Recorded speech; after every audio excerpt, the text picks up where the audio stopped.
Regular season coming to a close for Rutgers football. It is week 9 of the Rutgers football podcast. Welcome, everybody. Chris Carlin alongside Eric LeGrand as we get you set for Rutgers and Nebraska this week. And as always, the Rutgers football podcast is presented by RWJ Barnabas Health, official healthcare provider of Rutgers athletics. We take a look back first, and that was an incredibly emotional and incredibly inspirational win for Rutgers on the road against Maryland this past week. What were your takeaways from that game as the Scarlet Knights found a way?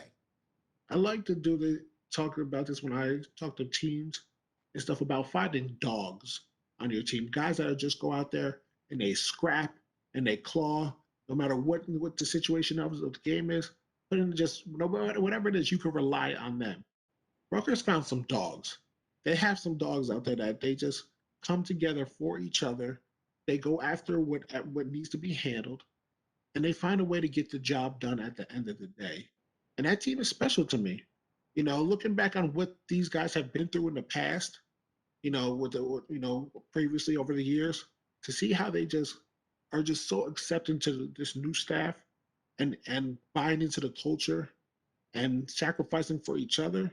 You can just see it when they're all hugging in the locker room, jumping together on the sideline. It's special. It really is. This may predate you a little bit, but this team reminds me of the Junction Boys. It's always been written about with Bear Bryant and that first team that he took over at Texas A&M, and just how difficult it was and what they meant to him overall. When you look at this team with all of that, what are the things that come to your mind with the way this season has played out? You know, Coach, has always talked about how he's had to adjust now with everything that's going on with COVID-19 and not being able to practice as much with their guys and trying to still keep, socially distance from each other and just keeping their ecosystem tightened. A lot of these guys aren't able to see their families and their friends, and unfortunately, having a few of their teammates lose, family members this week, last week. That's tough to get over, not being able to see anybody.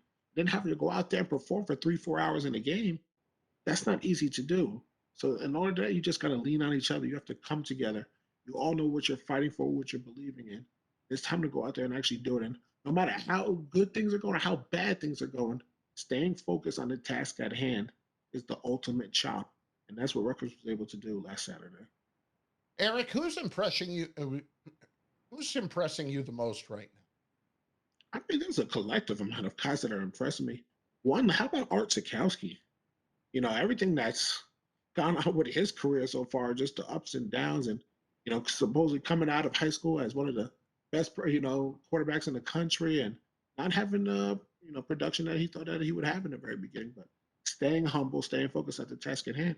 And when his number is called, he goes out there and performs. And he was able to do that in the second half after Noah Vedral went down with a dirty injury with his ankle. It's a terrible situation. But, Art comes in there and he galvanizes everyone, gets everyone going in, and he's able to put points on the board and lead that offense down the field multiple times, going back and forth with Maryland. And then at the end of the day, walks away with a victory. When you think about the quarterback position, the idea that you've had 3 guys who have been able to buy in to their respective roles on a team, where the norm now is when it's not there for you, you transfer and you're out the door.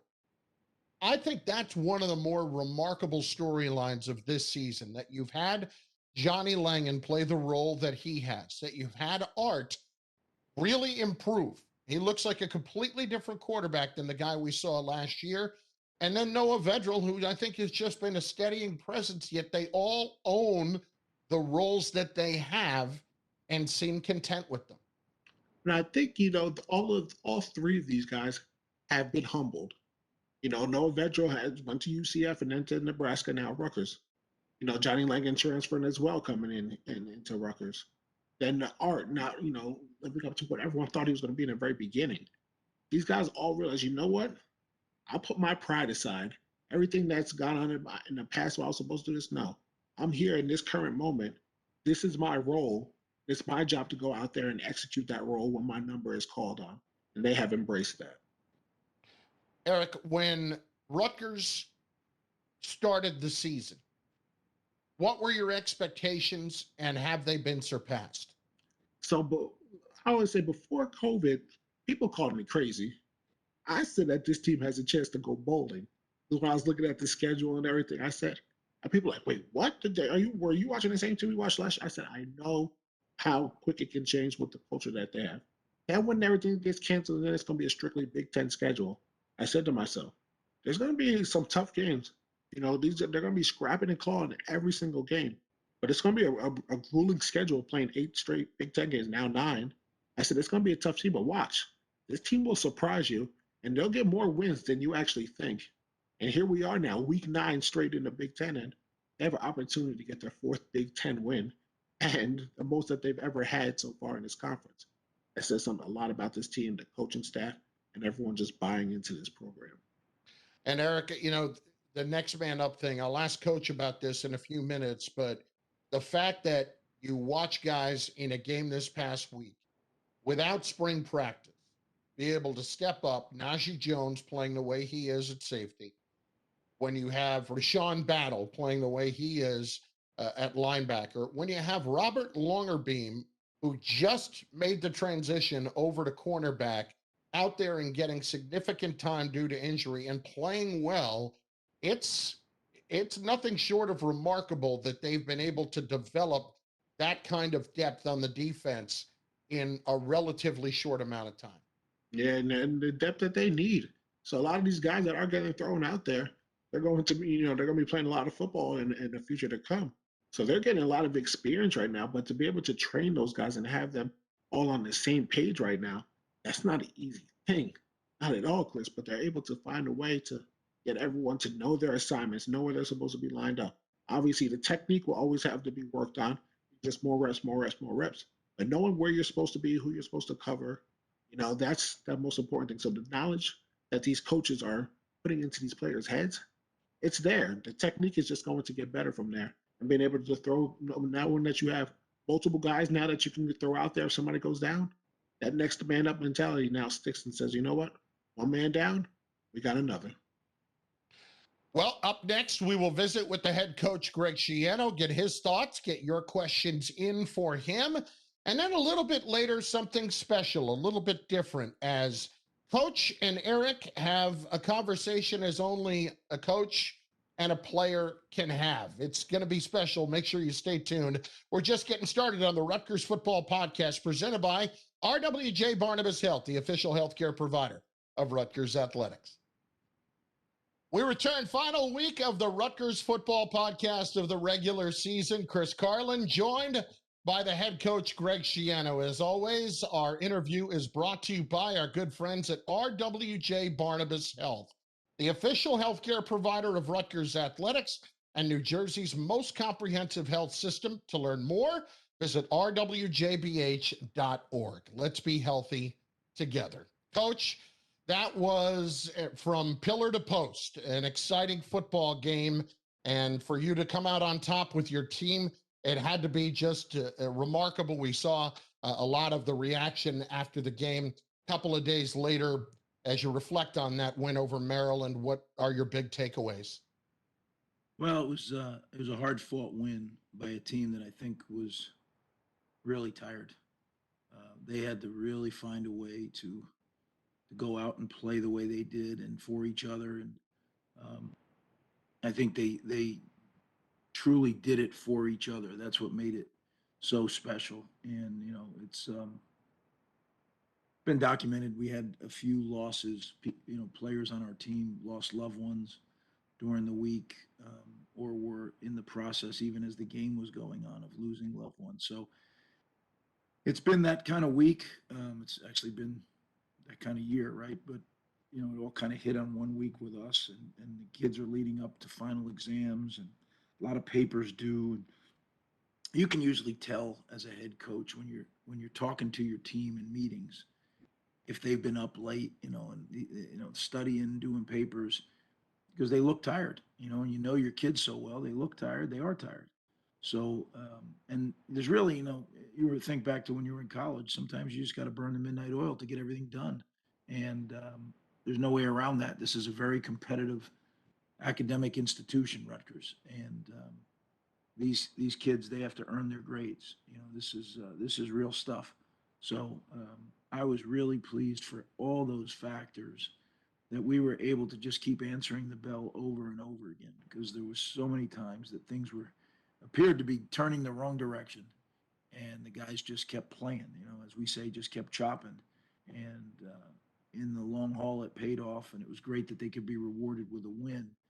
When you exhibit that kind of behavior, where you just keep going and going and chopping, you don't always win, right? That's the real world. But it was nice that they could this time.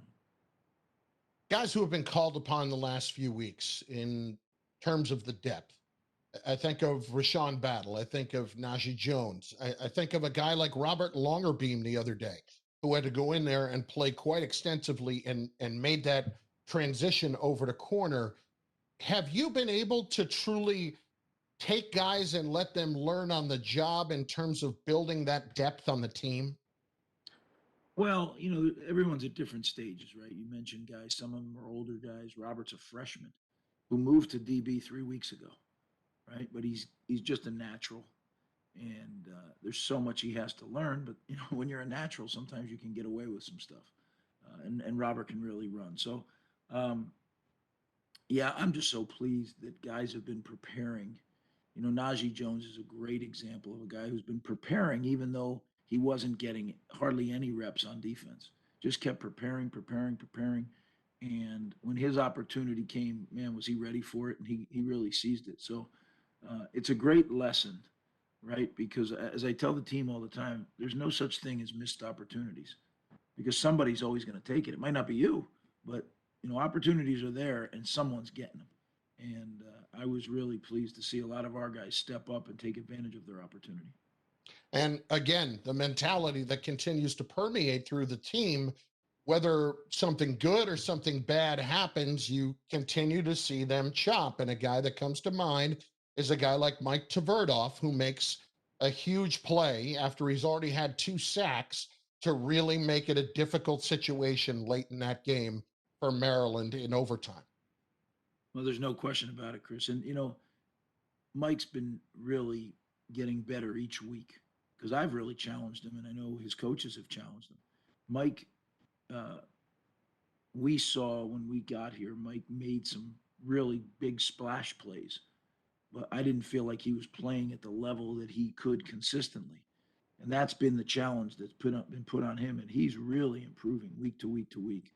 So I'm pleased about that. And when you play those overtime games, it's proven statistically that if you can get a sack in that first rack of plays, right, when they start at the 25, it really drives your chance of winning up through the roof. So that way, what a big play that was. They had the penalty and then they had the sack, and thus they're kicking a 50-yard field goal to try to tie it. Greg, when you look at the group on defense as a whole with 13 tackles for loss, and then you flip to the other side and Art Tsukowski stepping in and doing the job once again. You mentioned earlier in the week how much he has really grown. Where have you seen the leaps and bounds for Art from when you got here until this part in the season? Well, I think he really understands what Sean is trying to do with the offense, and he's getting better at it every day.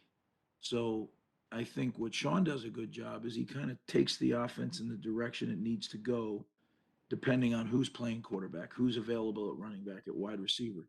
And I think Art and he are getting a good feel for each other. So when Art went into the game, I was highly confident that Art would deliver. Now, does it happen every time? No, it doesn't happen every time for anybody. But Noah is the starter because he has performed the best over time. But as I've said before, I think we have some really good quarterbacks in our program, and I think a really good quarterback room. We will get to your questions for the coach when we come back in just a moment on the Rutgers Football Podcast, presented by RWJ Barnabas Health, the official healthcare provider of Rutgers Athletics. Back with your questions for Coach Schiano as the Scarlet Knights prepare for Nebraska this coming Friday night at 7:30 at SHI Stadium in the regular season finale. First question coming in from Tommy. And Coach, it is about Noah Vedral. Coach, what's his status for this week? Do you think he'll be able to play? That's up in the air, Chris. He is trying to do everything he can, and he's getting better. He's much better than he was on Saturday and Sunday. Um, but it'll be close. You know, a day early doesn't help either. But if there's a way that Noah Vedral can play this Friday, he's going to play. I mean, he's And you from know how Nebraska. He yeah. played at Nebraska. I know he's dying to play. And how much, I'm wondering, if he does get the opportunity to play, do you need to just have a chat with him beforehand about the emotions that get involved, often like you have in the past with when you tell your team about senior day and your own experiences on senior day? Yeah, you know, I do. I will as a precautionary measure. Everybody, all these guys are different people, right? Noah is very mature, beyond his years. So I think, you know, his ultimate focus is to play well and to win the game.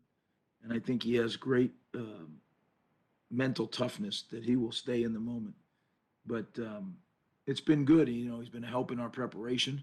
He's one of those guys who's like a coach, so he can really help us with what goes on at Nebraska. So help us figure things out as we're studying it. Um, and I sure hope he can play. Steve wants to know, Coach, with finals this week, how are you navigating this? This has got to be some more uncharted territory. That seems to be the phrase of the year, doesn't it? Well, it sure does. But you know, it's not really us that has to figure it out. I mean, it's the players. The burden is on the players. We can practice anytime. We can do our meetings anytime. We can shorten them if we need to, which we have. You know, we've given them a little extra time to do their schoolwork. But at the end of the day, these players got to get all this work done.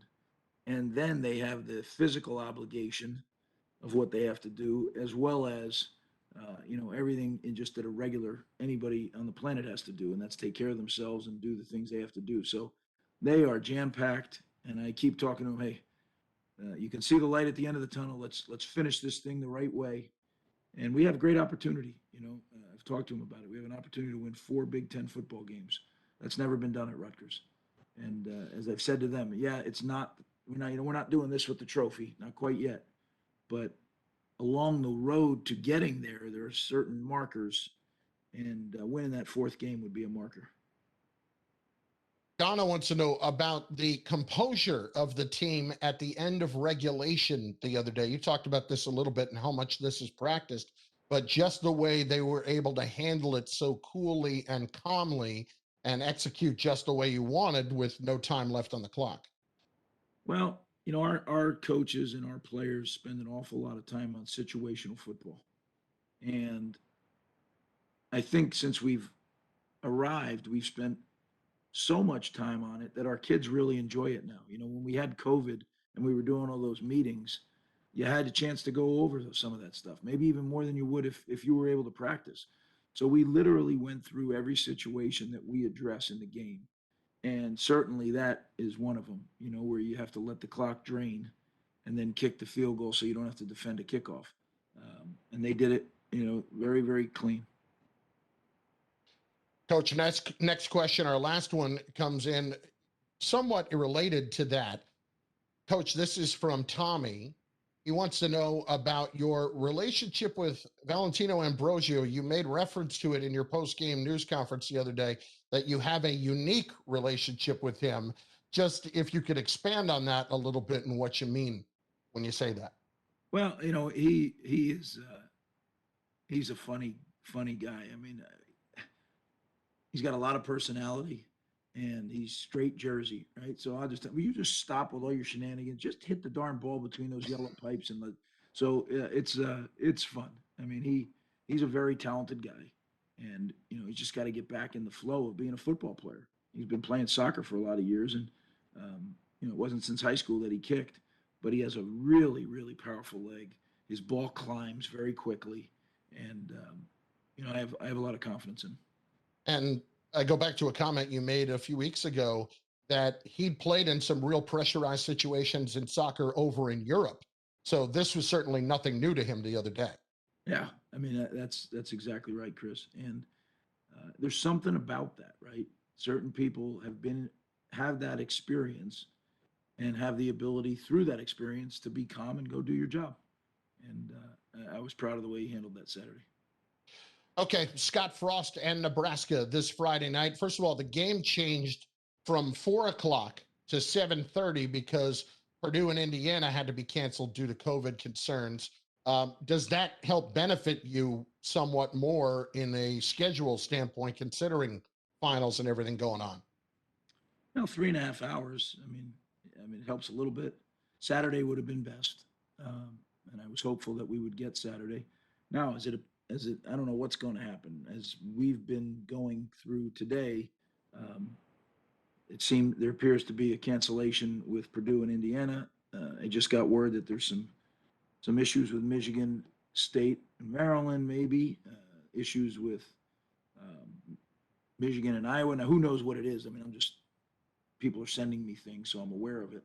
So I don't know what that means. I know right now for sure one of the games has been canceled, right? And that is the Indiana Purdue game. So who knows? With this thing, we've all been, very good at adjusting on the fly, right? That you don't have a choice. So our guys will be ready. Whenever they tell us to show up and play, we'll be ready to play. When you look at Nebraska, you study them, what do you see? They're a good football team. You look at, their record may not appear that way, but again, look how they played Iowa. It was a tight ball game to the end. The games where it wasn't quite as tight, it was a unique set of circumstances. So I think they are a really good team that's missed by a little bit in a couple different areas. Otherwise, this record could be flipped or better. Coach, we appreciate it. Best of luck this week. Thanks, Chris. Appreciate you. Up next, more with the coach, but a little bit different. A unique surprise as Eric LeGrand and Coach Schiano have a discussion about football, about the season, about everything that's going on as only a player and coach can have. That's next when we come back on the Rutgers Football Podcast, presented by RWJ Barnabas Health, the official healthcare provider of Rutgers Athletics. Welcome back to the Rutgers Football Podcast. I'm Eric LeGrand, and I'm here with my main man, Coach Schiano. How you doing, Coach? Doing great. How are you, E? Doing well. Coach, you saw the tears in your eyes after the victory. You're hugging the staff, you're hugging the players. It's an emotional win. Take me into the locker room, Coach. We have been seeing videos of all the dancing and the partying and everyone just having a great time. Please just explain to us a little bit what that locker room is like and what it's like after a win. Well, you've been there. There's no better feeling, right? And literally, it's a feeling that you just don't want to end because you work so hard. People, I don't know if they realize how much goes into each and every game. It starts on Sunday, and it's a week-long pursuit that guys don't get a lot of sleep. They're all putting in a ton of work. And then on top of that, we had some members of our team that lost their loved ones this week. And as you know, when you're, the 120 guys and the coaches and all the managers and trainers and strength coaches, it is one big family. We all eat together. We all in this building together for hours on end. So when one hurts, we all hurt. And we had a few guys that were really struggling last week. So to come back and win the way we did, and we got in that locker room, you know how it is. The players, now we have the new thing, we crank the music. Back in the day, we were silent, right? Well, I've loosened up a little bit. So the music's on and the players are dancing. And I made sure everybody got in the locker room. I walked in, they're all dancing. I just went and sat in the corner and watched them dance. It was fun. My good buddy, Urban Meyer, after the Purdue game, they caught me doing a half a second dance. And I heard Urban said, people like Urban Meyer and Greg Schiano should not be dancing. And I couldn't agree more. That's not our place. But, man, I love watching the kids go at it. And just pure joy on their face, because they put so much into it. So it's good. Coach. You work that hard, you deserve it. That's what it's all about. And you mentioned, Coach, everyone is a family. You get the job here about a year, a little bit, just a little bit over a year ago. And now you have to learn, you said these 120 players and the staff and how they tick, how they go. How would you say this past year of learning this roster, learning these players, how they go about how you're able to work with them, guide them along the way and take them from their 18-year-old immature self and turn them into the young men that they're becoming and fighting and believing in each other. Well, the circumstances have certainly made it challenging because of COVID and the on again, off again, and guys away for 3 months. But it's also given us the chance to learn about them differently than we would have. We did a ton of stuff during those 3.5 months where we were on WebEx and having meetings and position meetings and coach and player meetings. And there wasn't that rush, right? Because if you have practice, you got to get it installed, you got to hit the field for walkthrough, then you got to go practice. We didn't have the 2 second parts, so we were able to really spend quality time getting to know each other, getting to see how each guy learns, and really being able to evaluate how much they love football. I mean, you know me, that's my thing. I want guys who love football. Because if you love football, then you'll do anything we ask. Because your goal is to get out there on that field and play on game day. Now, if you just like football, then it's a little more selective on what you're willing to do for the team. And and our whole thing is forget about me, forget about the individual. It's all about the team, right? Forget about me. I love you. I sacrifice for you. And it takes special people to do that. So this past year has given us a unique insight, I think, into the depths of our team and where we need to grow, where we are, all those things. Now, I promise you, I wouldn't want to go through it again, and I hope we don't ever have to again. But certainly it has given us good insight. And coach, people have been saying Schiano 2.0, how you have grown as a man and a person. I want to ask you, how has the staff grown? The guys that I was coached under, the training staff, the weight room staff, what have you seen from them in their development from when the first go around was here? Dave McCune, Jay Butler, Coach Smith, Coach Frazier. How have you seen the staff grown collectively? Well, it's a great question, Eric. And all of us are a product of our experiences, right? So since we all broke up in 11 and some of us after the 13th season when we got let go at Tampa, everybody's gone in different directions and had different experiences. And I think what happens is we all come back together and we bring those experiences so we can learn from each other. There's some new ideas. One of the toughest things you have to guard against when you have a staff together for a number of years is that you don't get stale. You got to go visit other places. You got to make sure you're willing to try different things because after a while, when you're together, you kind of know each other, and you know what this guy's thinking before he even says it. And I'm a big believer. There's an old saying: if it ain't broke, don't fix it. I disagree totally. My belief is it ain't broke, break it, put it back together again, and maybe you just get a little bit better. And at worst, you're the same, but you got a chance to get a little bit better. And we really challenged ourselves to do that when we were together for a number of years. But I think all these guys coming back from different places are bringing new experiences with them, and they all help the players because that's the only reason we're here. We're here for the players. If it's not for the players, there is no football coaches. So I constantly keep that in front of our coaches, our staff, this is all about one group, and it's the players. And coach, you told me this when you recruited me and my family as well, that you treat all your players like they're your kids, which they essentially are when you come there at 18 years old and leave at 22 years old. How have you been able to develop a relationship with the current players' families due to the circumstances that we're dealing with and trying to just be able to let them know that they can have confidence in you? Obviously, you can prove that by showing them what you do every day, but how do you develop that relationship with everything that's going on? You would think it would be harder, but it's actually been, I wouldn't say easier, but there's been more opportunities because of COVID, because of everything we had to do. Every time was a first, right? We're coming back to school. Now we can't. Now we're moving in. Now we have to quarantine the players. Every time I would stay in touch with all the parents. So we did a number of WebExes where I'd have 100 families on the WebEx and we'd be talking through everything we're doing with their sons. And I think because of that, they've got to much more quickly, they got a feel for me and how we do our business here. And I think for some of them, I've got a feel for them. When you have a large group like that, that's hard. But then I've also had an opportunity to communicate individually with some of the parents. And, normally it's such a busy job and they have their own life that they're busy at. When do you get to really meet? Spring game, we have the big family picnic. That's always a lot of fun. But quite honestly, I have to try to get around and see 100 families. So how much time do I really get to spend? That's why when you recruit a player, you really get to know his family through that experience. So when you come in and you haven't recruited 100 of these guys, you really got to work hard to get to know them. And sometimes you never get it done. There's too many people and there's not enough time. But you try to. And I've really tried hard to. And as I said, I think circumstances have actually given us more opportunities to interact. That's awesome, man.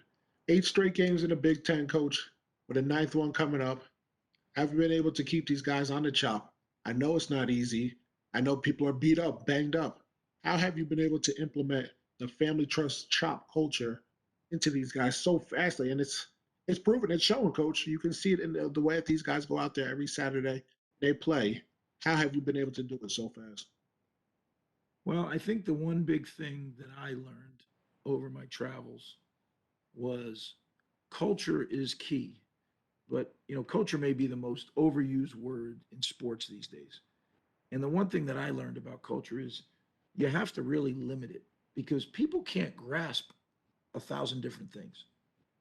And I think a lot of times they're all good things, right? But it can't be this slogan this month and that slogan next month. And because I think your guys lose track. But if you can really hone in on what's important to your program, ours is family. Forget about me. I love you. Trust, 100% honesty. Do what you're supposed to do when you're supposed to do it.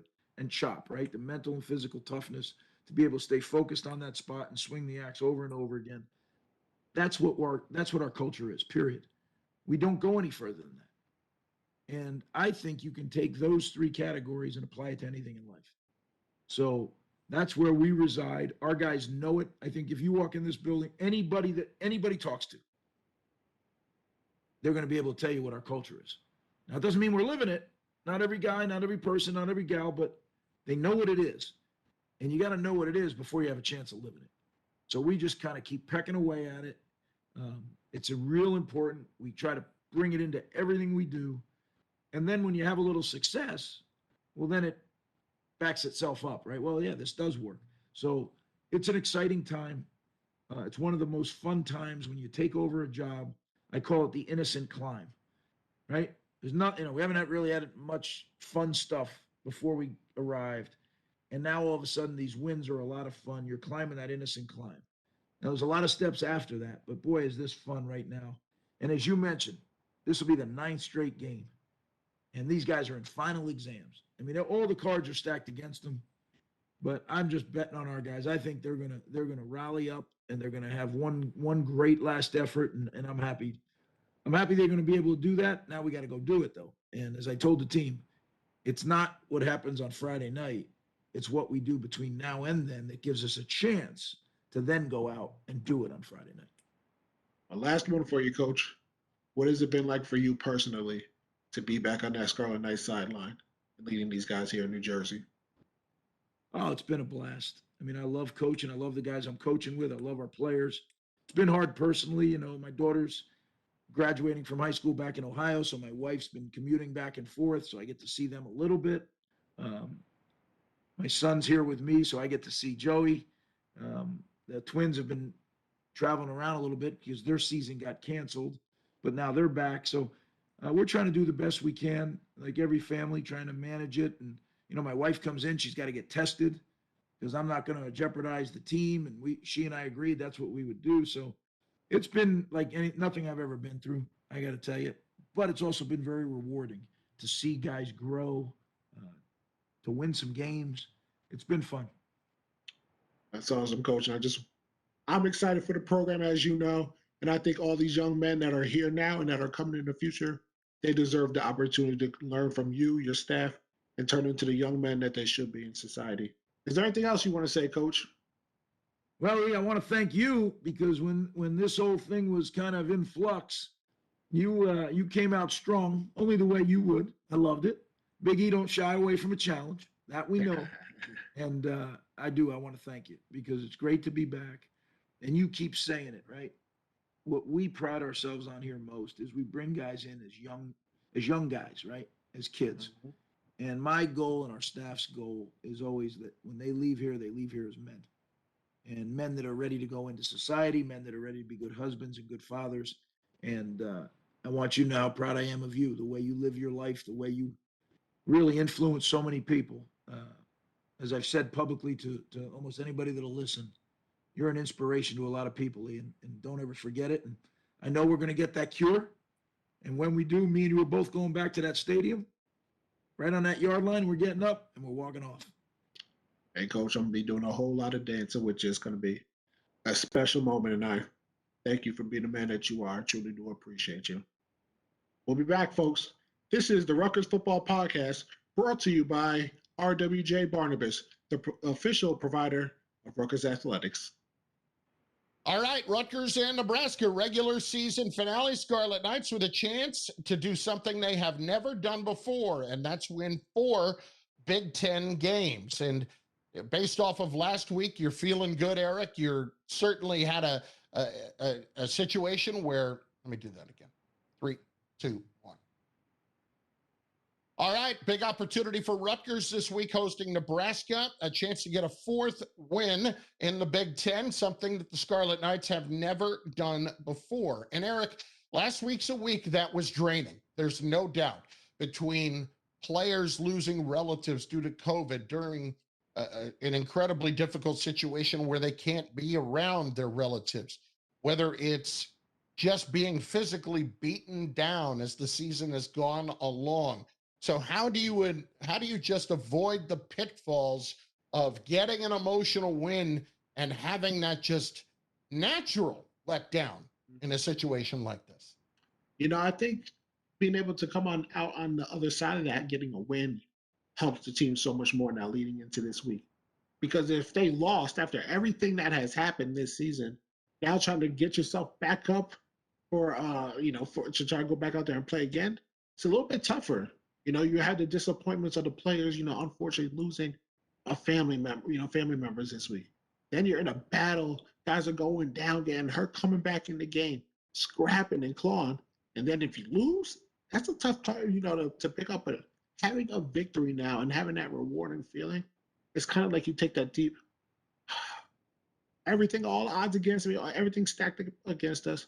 We walked away with a victory. We have another opportunity to go out there on Friday night and do the same thing. Let's go, guys. One last ride. Okay, so we don't know how the quarterback situation is going to play out as of yet. The one thing we do know is when Noah Vedral has run that quarterback draw, it's been very effective. And Rutgers did not take that out of their game plan the other night when Art came in. You'll remember he had a very big 3rd down conversion in a situation where you wouldn't necessarily expect Art, not as mobile as Noah, to make a play like that. So how does Noah versus Art at quarterback play out here? Obviously they're going to want to still get the running game going, but with Art, I feel like they have an opportunity more to open up that passing game because he has a little bit of a stronger arm. The ball just looks a little bit better when it comes out of Art's hands. So they're able to open it up a little bit, but you still have to keep the defense honest. And if they're going to come with only 3 or 4 guys rushing, and that hole opens up in the middle of the field, you got to tell, hey, Art, we're going to run that QB draw when it dictate. If we get in a circumstance where we need a QB draw, we need you to pick up these tough yards for us. And I believe Art has proven that he can do that in those tough situations. And a lot of times the defense, they're going to be looking for someone like Art to be dropping back and throwing the ball. So they may start to pin their ears back and come on the pass rush. But Art would now show what he's able to do on those draws. They might have to respect that a little bit more. Meanwhile, Nebraska has given up 175 yards on the ground per game this season. Eric, we saw Isaiah Pacheco with some really tough running yards last week. How important is it for Rutgers to get the run game going against Nebraska? Oh, it's huge. When Isaiah Pacheco, what he's able to do with that ball in his hands, it's just, especially he's tough. He runs guys over. He even got it should have been a offsetting penalty with both face mask and a horse collar, but he runs with vengeance. He punishes defenders when they come to tackle him. And as it wears on in the game, when he gets stronger, those defenders don't want to come up and hit as much anymore if they've been knocked over a few times. So getting him the ball, especially how about him also getting involved in the pass game? That play by Art right there, where the tight end whiffs on a block and he has pressure barreling down his face. Art steps back, pivots, throws it, and Pacheco catches it and does the rest. Scores a touchdown. They have to get him involved, I think, a lot more, and I'm glad to see that he's also involved in the passing game. Well, Eric, I know that this is a particularly busy time for you as well. And you made an announcement this week that you've got a new business venture coming. I'm excited about it because I've already gotten a little bit of a preview of it. You sure have, Chris. And you got to try some of LeGrand coffee. So LeGrand Coffee House will be coming to my hometown of Woodbridge, New Jersey in the summer of 2021. And in the meantime, we don't want to make people wait that long because you tasted it. We want to get people to taste it as soon as we can. And on January 12th, we're going to announce that the online store is going to be officially launching. And on my niece's 5th birthday, it's just going to be special. 85% of the world drinks coffee. And if I can bring the world together through a cup of coffee, that's what I'm all for. You know how I am, Chris. So I'm excited. The LeGrand Coffee House is coming right to you. So make sure you check out our website, legrandcoffeehouse.org, and follow us on social media for all updates. And it's going to be special. Telling you, you're going to enjoy this coffee. And it is top notch. I've had some of it already. And if you're a coffee person, it is rich, it is deep, it is outstanding. And I'll tell you what, if this continues to, if this doesn't work out for me, I'll be your first barista. I will be lining up to do it, my man. No question. I appreciate that, Chris. It's going to be a lot of fun. I can't wait to see how this all turns out and people start to really get that same feeling that you got tasting it. It's LeGrandCoffeehouse.com, and it begins on January 12th of 2021. Looking forward to it, and of course, looking forward to the opening of the shop later in the year. Also looking forward to Rutgers and Nebraska this week. It should be a lot of fun. We will talk to you at game time. Can't wait. It's gonna be special. Let's get that 4th Big Ten win, Chris. Hopefully so. Want to thank everybody who's joined us throughout the course of the year, all the players, Coach Schiano, his staff. They've done an amazing job in helping us out throughout the course of the season. And also want to thank Carlin Osborne for directing and putting this together so beautifully throughout the course of the year as well. We have Rutgers and Nebraska coming up. You, of course, can catch all the action on Big Ten Network and on the RWJ Barnabas Health Rutgers Sports Network. For Eric LeGrand and the coach Greg Schiano, I'm Chris Carlin. We will see you this week. It's Rutgers and Nebraska in the regular season finale.